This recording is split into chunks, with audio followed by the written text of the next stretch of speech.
You're listening to the Cyberwire Network, powered by N2K.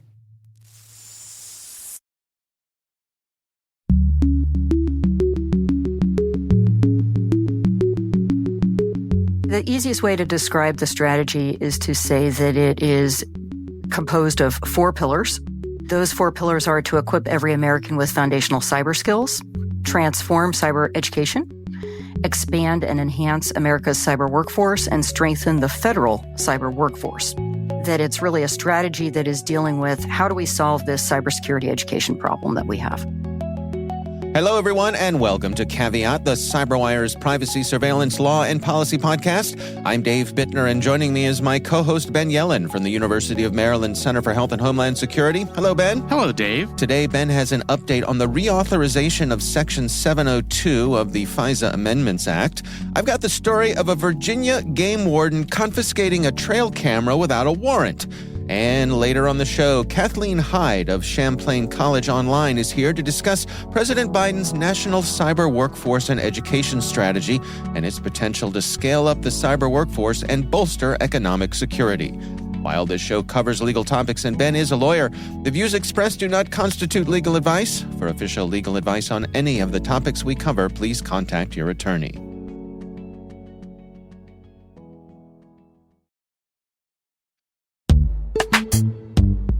This episode is supported by Code Comments, an original podcast from Red Hat. Be honest, do you comment your code? You know, when you're working on a project and you leave behind a small note in the code, a code comment, to help others learn what isn't clear in the code.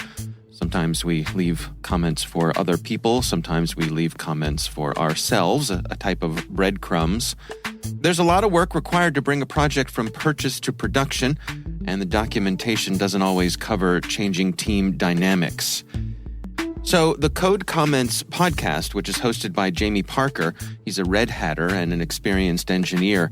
In every episode, Jamie recounts the stories of experienced technologists from all across the industry who share what they've learned from implementing new technology.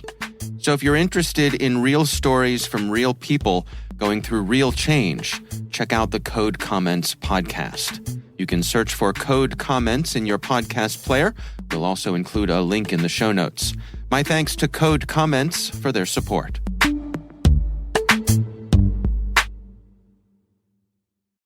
All right, Ben, we've got some interesting stuff to cover this week. Why don't you kick things off for us here? So we're back, an update on Section 702 of the FISA Amendments Act. I was thinking about it, Dave. I believe this is the first thing we ever talked about on the CyberWire Daily podcast when I was a guest way back in the day. So this has been going on for a long time, and I've probably given this intro many times. But for our new listeners, this is the law that was passed back in 2008. And the contents and details of the law were largely revealed in the Edward Snowden disclosures. The way Section 702 works, it's a surveillance program aimed at non-U.S. persons living or reasonably believed to be outside of the United States.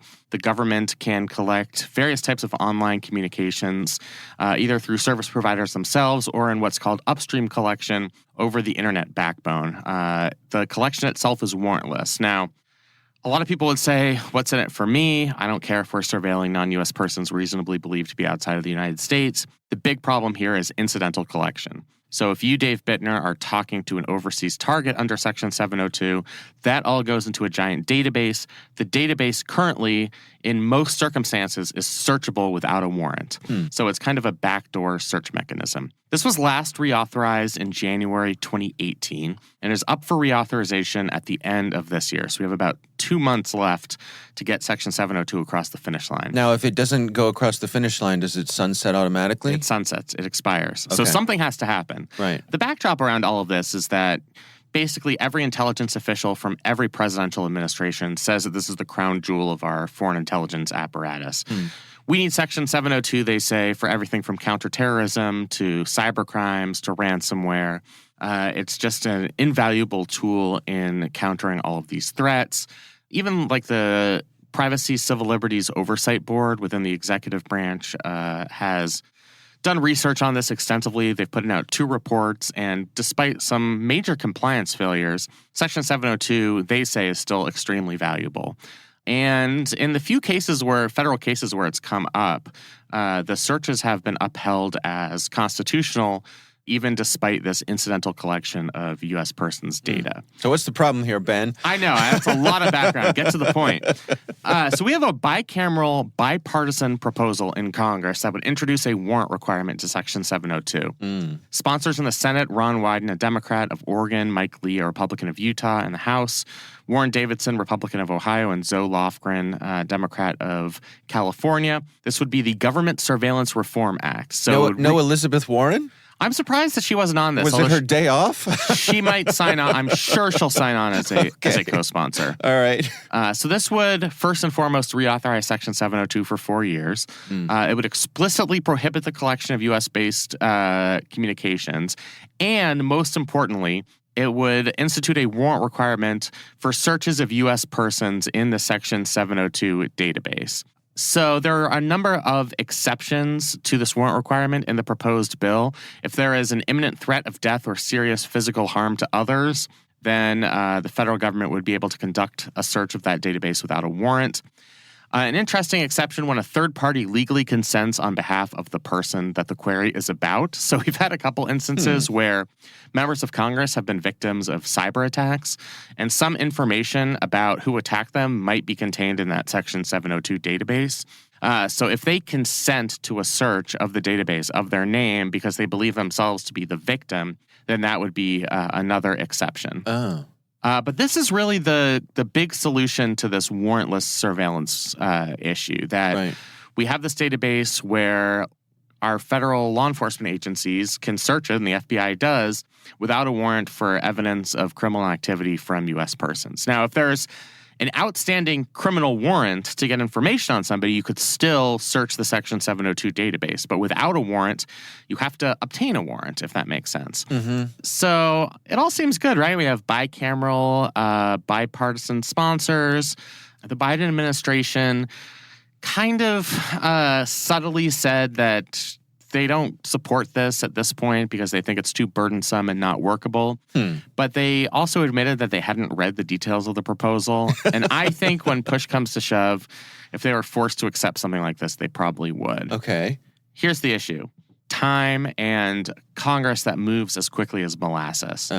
So you'd think that this December 31st deadline would give Congress an impetus to actually act and pass these reforms. Given that it's bipartisan, bicameral, you'd think that this would sail through both chambers. But Congress has a lot of stuff that's been piling up over the past year that they have to get done prior to December 31st. First and foremost, we have the federal budget. That. Yeah, that whole thing. So we have to avoid a government shutdown. That's this week. And then you have to pass a budget that goes all the way through the next fiscal year. That's going to take a while. There are all different types of legislation in other areas of the law that are expiring that they're going to have to focus on. Then the legislative priorities of the new Republican House Speaker, Mike Johnson. So there's just a lot of uncertainty about whether they can get Section 702 across the finish line. Johnson, the House Speaker, has been not very committed on this issue. He said that Section 702 is ripe for reform. I think he agrees with most Republicans that our foreign intelligence surveillance apparatus needs to be reformed, but he hasn't committed to putting this bill on the floor. So I'm just hopeful that Congress can break through this stasis. This has been a long time coming to establish this warrant requirement. It's been proposed in the past and not enacted. I think the alternative, if this doesn't get enacted, is to temporarily extend the program as it is, maybe for 6 more months, maybe for another year, while Congress considers reform legislation. But just given the broad support here, I just think that would be a bad outcome. Now, the reports I've seen have said that there are some legislators who are threatening, I guess is too strong a word, but trying to roll this into the larger budget itself so that it'll just slip in with the passing of the budget. Yeah, you do a little log rolling. That is a favorite pastime of members of Congress. A lot of actually really important laws get rolled into year-end budget agreements. We had one last year that reformed how we count electoral votes. That was included in the must-pass budget. So that is certainly a possibility. Yeah. I think it's more of a possibility considering that the organized opposition has yet to really materialize yet. Now, I think it will materialize, at least to a certain degree. There are members of both parties who have defended the status quo of Section 702 vigorously, not just within administrations, but senators like Lindsey Graham, who are national security focused. On the Democratic side, even progressives like Adam Schiff in the House have been supportive of the intelligence value of Section 702. So there might be a little pushback on that. And there might be a pushback from other members who don't want this included in a year-end budget agreement because they want a chance to vote on amendments and consider alternatives. And you'd be doing an end around of that whole process. So it has a better chance than I think a lot of legislation of being log-rolled into that final budget agreement. But it's still unclear to me as of now whether that's going to be possible. Help me understand, and let me just sort of suss this out for my own mind, my own understanding here, and correct me where and if and when, and probably with great certainty that the things where I am wrong. So Section 702 was never intended to gather information about U.S. citizens, correct? Sure, yes. Okay.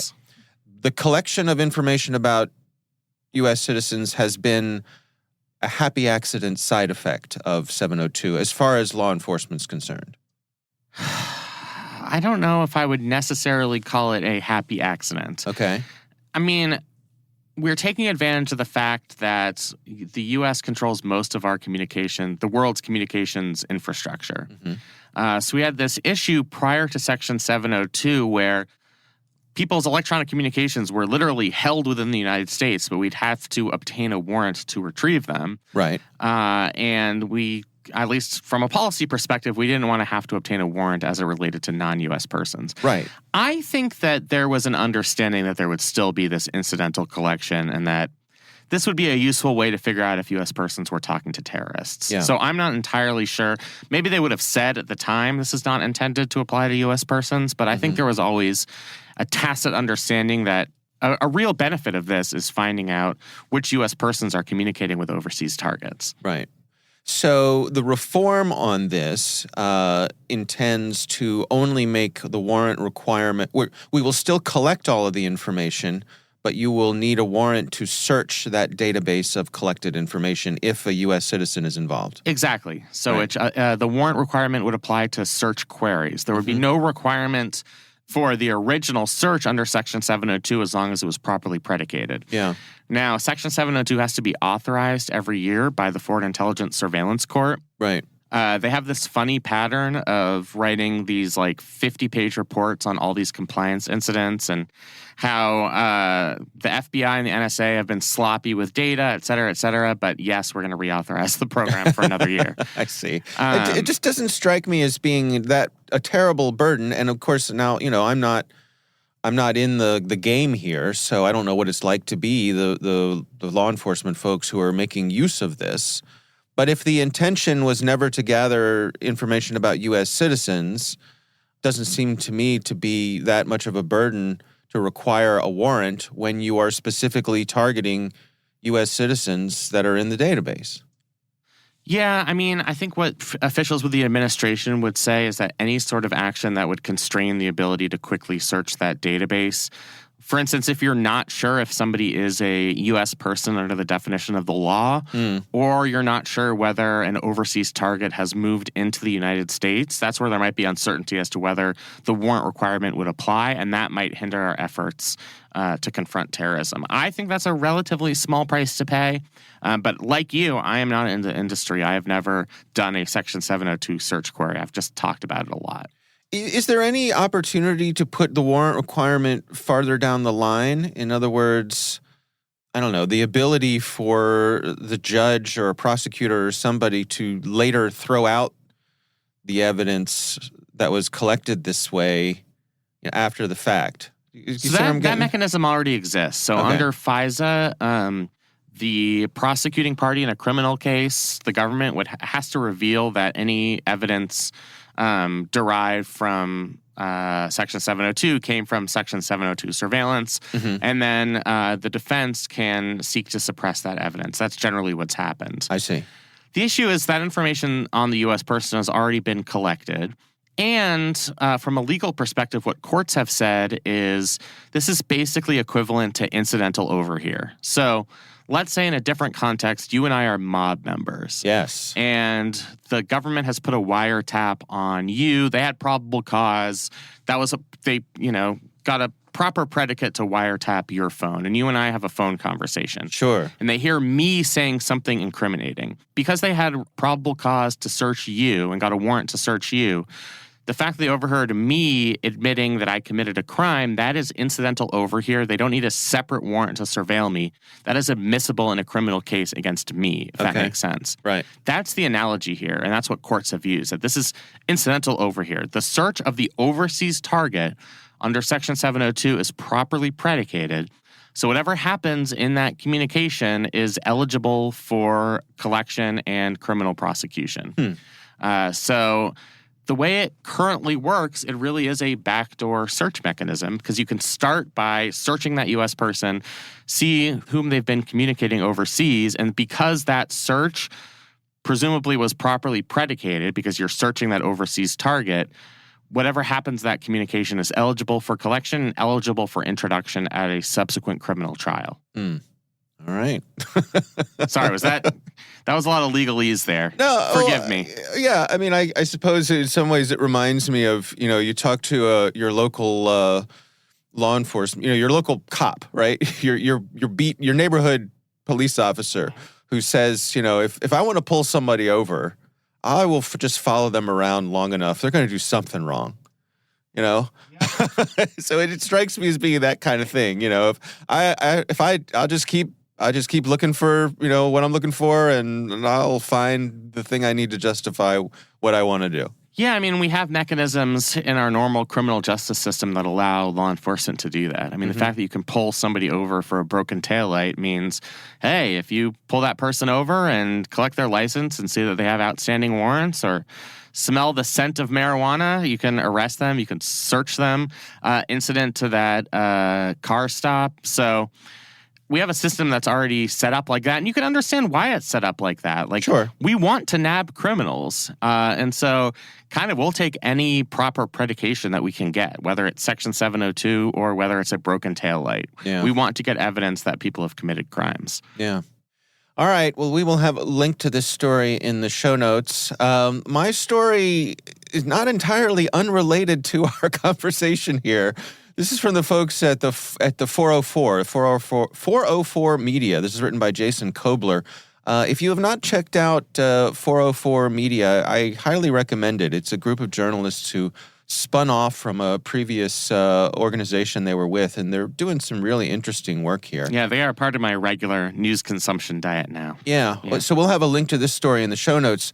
But the headline here is Cops Sneak Onto Man's Property, Confiscate Surveillance Camera Without a Warrant. So this gentleman, Joshua Highlander, who owns 30 acres in Virginia, set up a game camera on his property. So, a camera that takes pictures of deer and birds and turkeys and raccoons and all that kind of stuff. An automatic camera. It has a motion detector. Something walks by, snaps a picture. Some game wardens dressed themselves up in camo, went on to Mr. Highlander's property without a warrant, despite Mr. Highlander having no trespassing signs clearly posted, and I'm sure we'll get to that. They confiscate the surveillance camera, download its contents, leave his property, and subsequently get a warrant to look through the photos. Reading through this article, Ben, I thought this was absolutely bonkers that law enforcement, in this case game wardens, could enter my property, my private property, that I have posted no trespassing signs on, take my stuff, right? Take my property and steal it, and then do what they want with it.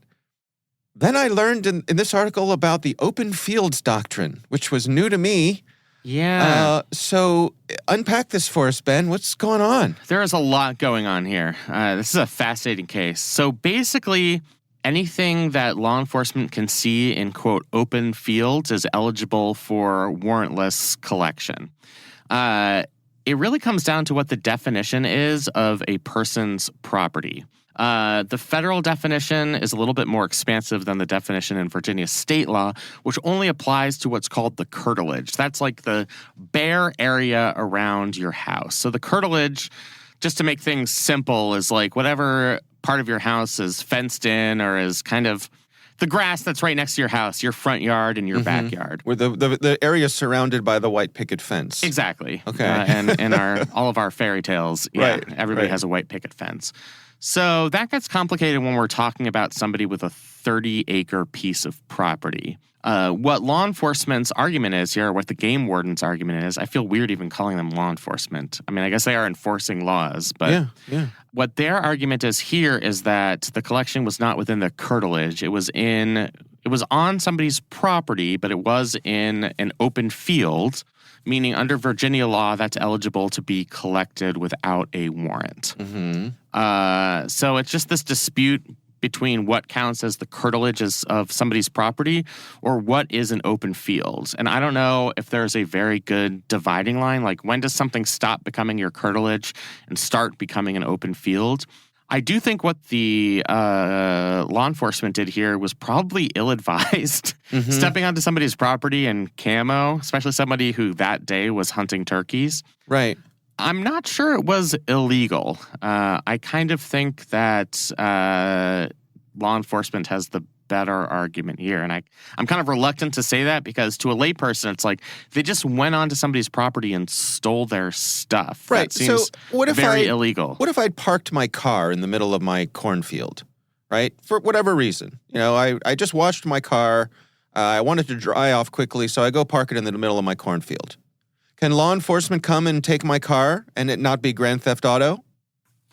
That's a good question. I mean, I guess the issue here is they thought they might have evidence that he was violating whatever game law, hunting law in Virginia. Right. And so because they had that at least indicia of suspicion, they were justified in taking that camera, searching it, trying to download all of the data, look at it for any illegal activity, and then give it back to the individual.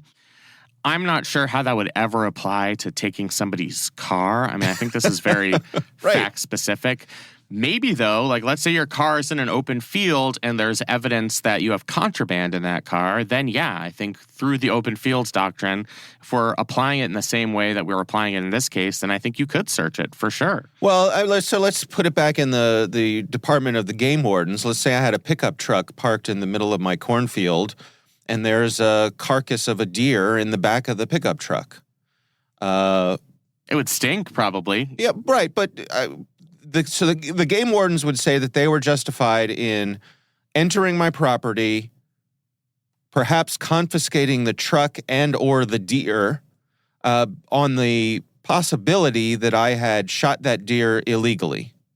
It's out of hunting season or whatever, you know. Right. And that would be okay because of this open fields doctrine that's within their right to come on my property and confiscate things. Yes. Now, what the defense here, or actually there is no case, so they're not really the defense. I think this individual is trying to sue the government in a civil case. Right. But what the guy and his attorneys are saying here is they're challenging the open fields doctrine altogether. So this is kind of a head-on attack against the open fields doctrine that I think they're hoping makes its way to the Supreme Court. Right. And I can kind of understand the rationale there. If you look at the way we interpret Fourth Amendment searches, it's about having a reasonable expectation of privacy. Open fields, I think the reason that has not been held, that has been sort of a exception to that requirement is that you can't have a reasonable expectation of privacy on kind of publicly viewable fields that just happen to be part of your property. But what this guy is saying here is we expect privacy here. This is an area that is ours. We put up a no trespassing sign. Right. And we'll get to that in a moment. We use this property. My kids and I go hunting all the time. We hunted that day. And we should have a reasonable expectation of privacy in that space. Therefore, this open fields doctrine just is not compliant or not commensurate with how we understand Fourth Amendment searches. Yeah. I don't know that the Supreme Court is going to take a second look at this. This is based on a pretty old case. I believe it's Hester v. United States. Mm-hmm. Not friend of the show, Katie Fry Hester. It was a different Hester. But yeah, I mean, I think this is a pretty good case if you want to throw a facial challenge at the open fields doctrine generally. Mm-hmm. Then there's this question about the no trespassing sign. Hightower is relying on the fact that he posted this no trespassing sign as evidence that he had a reasonable expectation of privacy on his property. Right. That doesn't really do anything in a legal sense. Putting up a no trespassing sign doesn't eliminate the open fields doctrine. Mm-hmm. Otherwise, everybody would just be putting up no trespassing signs in every corner of their property as some type of get out of jail free card for crimes that were happening in plain view of law enforcement on open fields. Well, but couldn't this be used to establish what was the fancy word you used for curtilage? Curtilage, yep. Couldn't you have the no trespassing signs establish your curtilage? So curtilage is defined as an area of land around a house and forming one enclosure with it. So it's really the white picket fence thing, and I think that's a clear enough definition that it wouldn't apply to any 30-acre property open fields. I think that's just the nature of the definition. That definition comes from common law. It's been around for hundreds of years, and I think it would take a lot to change how we define curtilage. Right. I think it would be much easier to just attack the open fields doctrine as being a misapplication of the Fourth Amendment. So let me ask you this. Part of this story is that Mr. Highlander says that one of his children and his wife witnessed the game wardens leaving the property, and they were frightened because you have these folks, the family was frightened, not the game wardens. Game wardens probably should have been frightened, to be honest. Well, so that's where I'm going with this. The game wardens are dressed in camouflage, right? Not just, camo patterned stuff. They're wearing leafy jackets, so they don't want to be seen. They're sneaking around. What happens if Joshua Highlander shoots one of them? That's going to be really problematic. Is he standing his ground? I don't know what Virginia's stand your ground law is. Right. Let's say he was in Florida. Yeah, Florida because we know Florida has it. Yeah. I mean, that's a very complicated question. I don't know the answer to it. I think, first of all, I think you could get away with shooting it if you reasonably believed that this was somebody, not law enforcement, trespassing on your property. All I know is somebody came on my property and they're stealing my stuff. That's all the information I have, right? Someone is trying to disguise themselves. They have snuck themselves onto my property and I witnessed them stealing my stuff. It really depends on what the state law is. I'm not familiar with what Virginia's state law is. I know generally in most states, maybe not Florida, to respond with deadly force, you have to have a reasonable fear of deadly force, even if it's on your own property. Okay. Now, there are states where there's this sort of thing called the castle doctrine, where within your castle, which is within your curtilage, you don't have to fear for imminent death or imminent bodily injury in order to defend your property. Right. That's also a common law concept. But as we said, the issue here is that this was not in their curtilage. So I think they still might be in trouble depending on what the state law is around this. And it seems like Virginia's law is not very friendly to large property owners relative to laws in the other 49 states. It seems to me like that person would still be in trouble if they shot the gun. Mm-hmm. And that's, kind of seems like an unjust outcome, given that I think in most circumstances, if you saw somebody in camo on your property stealing your stuff, you'd certainly feel justified in shooting them. Right. So, yeah, I think it's a very difficult legal question. Now, the open fields doctrine only applies to law enforcement. Like, I can't just go traipsing across someone's field without their permission with no consequences. That would still be trespassing, right? That would still be trespassing, yeah. So that is a tort of trespassing. Law enforcement uses the open fields doctrine. It really comes down to evidence in criminal or civil cases. So anything that they see in the open fields of your property, they can observe, they can take without a warrant. And that's really what this exception comes down to. My understanding is that the UK has a whole different attitude towards this, that they very much are for people being able to take long walks. And so you can walk across someone's field or property, and that is a protected thing. I have a loose understanding of that. I think Carol Terrio told me about that once. Yeah, I mean, they're just much nicer there, you know? That's right. That's right. I mean, I will tell you a quick personal story to illustrate this. Yeah. One time, you can walk across our neighbor's yard to get to the sidewalk. Mm-hmm. And one time, my wife did that very briefly. She probably took about 3 steps on this person's lawn because she saw somebody that she knew and she wanted to say hello. Mm-hmm. The next day, this homeowner put up a no trespassing sign that only faces our house, that nobody else can see. So I respect private property rights, but I also respect the don't be an a-hole principle of living next to other people. Yeah, so just my 2 cents on that, aside from this very interesting legal hypothetical here. Yeah. All right. Well, we will have a link to that story in the show notes. Really interesting stuff. And of course, we'd love to hear from you. If there's something you'd like us to consider for the show, you can email us. It's caveat@n2k.com.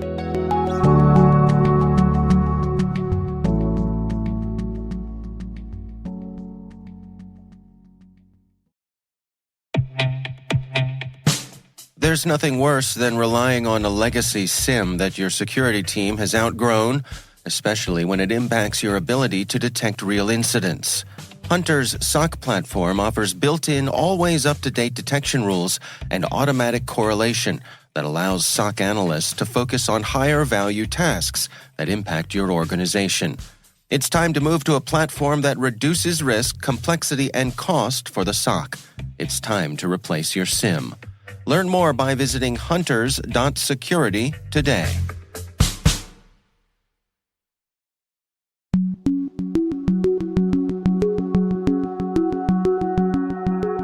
Ben, I recently had the pleasure of speaking with Kathleen Hyde. She is from Champlain College Online, and we're discussing President Biden's national cyber workforce and education strategy and its potential to scale up the cyber workforce and bolster economic security.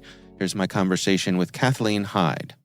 Well, I would say the easiest way to describe the strategy is to say that it is composed of 4 pillars. Those 4 pillars are to equip every American with foundational cyber skills, transform cyber education, expand and enhance America's cyber workforce, and strengthen the federal cyber workforce. So that's really the highest level overview I can provide, is that it's really a strategy that is dealing with how do we solve this cybersecurity education problem that we have, and then have those people who are educated come into the cybersecurity workforce, both private as well as government sectors. And so for folks like you who are at Champlain College Online, what sort of opportunity does this open up for you? Well, I think that looking at the strategy, when you look at what it is saying and what it contains, it's really driving down into academia becoming a partner with private enterprise and with public entities so that we are working together in an ecosystem to be able to solve the cybersecurity workforce problem that we have. And where I see that being specific to my organization is it really gives me a line of growth for us, for me to go to industry and say, listen, there's this strategy, and I want to have conversations with you so that we can build programs that are going to not only meet your needs, but meet the needs of cyber workforce in general. Can you give us some insights as to how that process works? I mean, as you and your colleagues there are designing the curriculum and the programs that you offer, how much interaction has there historically been with folks in industry? We're a little bit different in that Champlain College Online has been doing this for a long period of time. We've been in online education for decades, and we've been working with industry for decades, specifically with our cybersecurity program. And what we do is we go out to the large employers and the small employers, and we say, what do you need? What are you looking for? What are those skills that you need in your employees so that they can do the jobs that you need them to do? So for a significant amount of time, what we've been doing is working with the employers to identify those upskilling needs that they have in cybersecurity. So you have a employee who's been working with an organization for, a big company for a long period of time, sometimes several decades. They've got technology that's becoming obsolete, and that employee is not yet at retirement age. So how do you move them into a different position? Well, you upskill them. So we've been working with employers for quite some time to identify what those needs are, and then developing the curriculum so that we can meet those needs.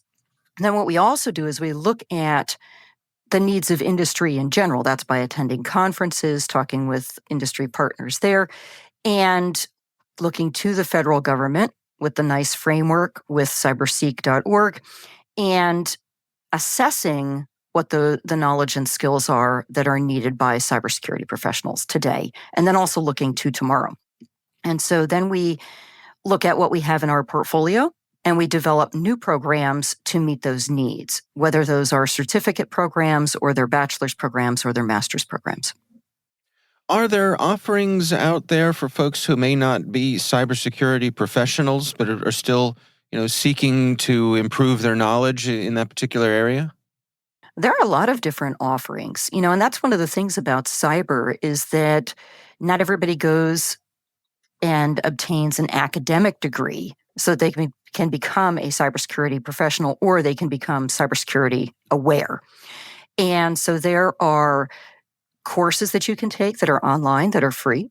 There are also boot camps that you can take. Those are not necessarily free, but those are things that you can take to learn more about a specific area of cyber.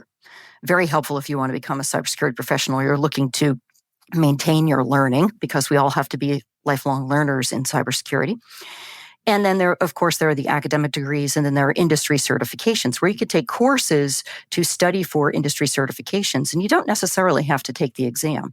So a lot of people find that all of those work well for them to continue their cybersecurity education. And some people are just curious. So they may take a course here and there or attend a webinar to learn more about cyber. More and more, I'm hearing cybersecurity professionals, the folks who are out there doing the hiring, saying that, as they're trying to fill so many of these positions, they're looking at non-traditional folks. That you don't have to have a 4-year degree in computer science to be considered for these types of jobs necessarily anymore. And it seems to me like the types of things that you all are offering here really fit right into that strategy. They do fit right into the strategy. And I actually want to come back to the strategy for the National Cyber Workforce and Education Strategy, because that's one of the things that this talks about and speaks to, is the fact that for us to fill these cybersecurity positions that are available, not just now, but the ones that will be available tomorrow and next year and in 5 years, we need to be looking at all of the different ways that someone can come into cybersecurity. We also need to be looking at all of the different types of people who come into cybersecurity. We have people who work in HR that move into cybersecurity, or they're working in the mental health field and they move into cybersecurity. And that's because cybersecurity touches so much of what we do, not just in our daily lives, but in organizations. So it really becomes important for us to look at all of those different ways to come in. And that includes people who are career changers. And it includes people who don't take the path of going and getting a 2-year or 4-year degree and then getting a master's degree, that maybe they attend a boot camp, or maybe they go to an internship. Maybe they go to an employer-sponsored program to upskill and then move into cybersecurity with their existing employer, or at a new employer who is offering that ability to do an internship and then come into a position with the firm. What's your advice for those students who are coming up and seeking employment here? I've heard frustration from some of them saying that as they go around and present their resumes to employers, that a lot of employers they're looking for folks who are what they describe as being fully baked, people who have a decade or more of experience, and that there's a shortage of these entry-level positions. Any insights on how folks who are starting out or switching can get themselves noticed? Well, I think the first thing to say is that that's a pain point in the industry. Is that there must be a repository somewhere on the internet of these job descriptions, and they all say, you need XYZ industry certifications and you need to have 10 years of experience minimum. Right. And they're all cutting and pasting. So one of those things that I usually counsel my students and anybody who's talking to me about cybersecurity, I counsel people who are not my students, but they're thinking about cybersecurity. And I always say to them, don't self-select. If you look at that position and it says 10 years of experience and you say, well, I'm not going to apply, you have self-selected out. You have opted out. And I would say the first thing that you need to do is not do that. Let the hiring manager decide that you are not the right person for that position. Because not everybody in HR understands cybersecurity. And that's one of the things that the NCWES also speaks to is talent management. And I think that when we see that happening more on the federal level, where they're changing that understanding of cybersecurity and the workforce and what it takes to advertise, we're also going to see that carry through to private industry. But getting back to your question about, what can somebody do? I think you have to be realistic that if you are coming into cyber, that having one credential is not going to be sufficient. You are going to need to present yourself as someone who is well-rounded. And that doesn't mean that you just have the technical skills, because more and more what I'm seeing in industry is that they are looking for what are called soft skills, what I heard earlier at a conference referred to as power skills. And that's really the ability to problem solve and troubleshoot. Because if you can do that, you can use the technology to assist you to get to the end goal. But if you don't have those basic skills and you don't know how to utilize them in a virtual setting, working on a team, having good communication, it's going to be very, very difficult for you to work in industry. And that's because they really are looking for a package. They want to see that you have knowledge. They want to see that you have some skills. They want to see that you have those power skills. And they want to see that you are interested in acquiring new skills.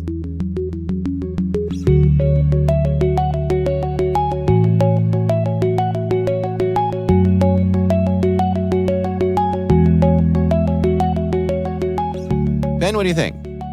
Yeah, really interesting interview. I think the development of a national cyber workforce is going to be needed as there's been a precipitous increase in cyber threats and vulnerabilities, both domestically and internationally. It's important for our economic security, and it could be a major engine for job growth. And it's good to see the Biden administration tackling this issue. Yeah. I know we've tackled it, or at least we've attempted to tackle it in Maryland, leveraging all of our universities where we're producing really smart people who have technical expertise in cybersecurity. And I think it'll be excellent to scale that up on a national level. Yeah, my hope here is that this can remain something that has bipartisan support, and that the very fact that President Biden is championing this doesn't automatically make his opposition come up against it just because they don't want to give him the air quotes win, Yeah, I mean, part of it is if you want to invest in anything, you have to spend money, and there are people who are ideologically opposed to spending money on or increasing funding for domestic spending items. But I don't think there's a lot of opposition per se to enhancing the cyber workforce, and I think there are ways we can do that don't require a lot of domestic spending. Yeah. It's strategic investments in our institutions of higher education. I think that's something that we can do not on the cheap, but in a way that doesn't expend a lot of government resources. Right. All right. Well, again, our thanks to Kathleen Hyde from Champlain College Online for joining us. We do appreciate her taking the time.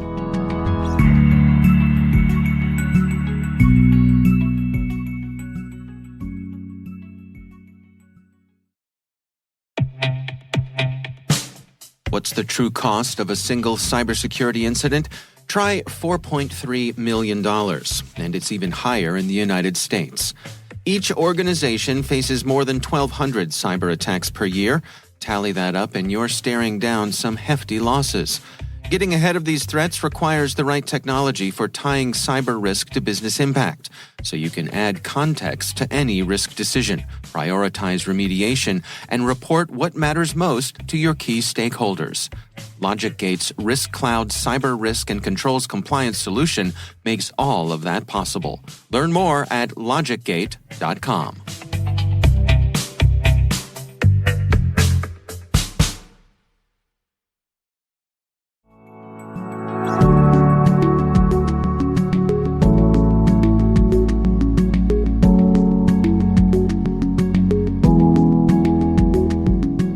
That is our show. We want to thank all of you for listening. A quick reminder that N2K Strategic Workforce Intelligence optimizes the value of your biggest investment, your people. We make you smarter about your team while making your team smarter. Learn more at n2k.com. Our senior producer is Jennifer Iben. This show is edited by Elliot Peltzman. Our executive editor is Peter Kilpie. I'm Dave Bittner. And I'm Ben Yellen. Thanks for listening.